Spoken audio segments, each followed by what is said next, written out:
एक बार एक ऋषि ने सोचा कि लोग पाप धोने के लिए सभी गंगा जाते हैं, ऐसे में सारे पाप गंगा में ही समा जाते हैं। इस तरह तो गंगा भी पापी हो जाएगी।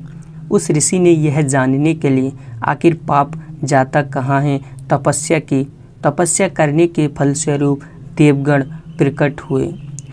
तब ऋषि ने उनसे पूछा कि गंगा में जो पाप धोया जाता है वह कहाँ जाता है। तब भगवान ने कहा कि चलो गंगा जी से पूछते हैं इस बारे में। ऋषि और भगवान दोनों ने ही गंगा जी से पूछा कि हे गंगे माँ, सब लोग तुम्हारे यहाँ पाप धोते हैं तो इसका मतलब क्या हुआ, आप भी पापी हुई। तब गंगा ने कहा कि मैं कैसे पापी हो गई, मैं तो सभी पाप लेकर समुद्र को अर्पित कर देती हूँ। इसके बाद ऋषि और भगवान समुद्र के पास गए और उनसे पूछा कि हे सागर, गंगा सभी पाप आपको अर्पित कर देती है तो क्या आप भी पापी हो गए। तब समुद्र ने कहा कि मैं कैसे पापी हुआ, मैं सभी पाप को भाप बनाकर बादल बना देता हूँ।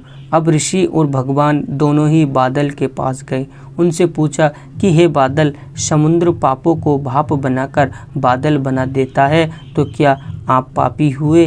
बादलों ने कहा मैं कैसे पापी हुआ, मैं तो सभी पाप को वापस पानी बना देता हूँ और धरती पर गिरा देता हूँ। इससे ही अन्न उपजता है, इसे ही मानव खाता है। उस अन्न में जो अन्न जिस मानसिक स्थिति से उगाया जाता है और जिस वृत्ति से प्राप्त किया जाता है और जिस मानसिक अवस्था में खाया जाता है, उसी के आधार पर मानव की मानसिकता बनती है। यही कारण है कि कहा जाता है कि जैसा खाए अन्न वैसा बनता है मन। जिस वृत्ति से अन्न प्राप्त किया जाता है और जिस मानसिक अवस्था में खाया जाता है, वैसा ही विचार मानव का बन जाता है। ऐसे में हमेशा भोजन शांत रहकर ही ग्रहण करना चाहिए।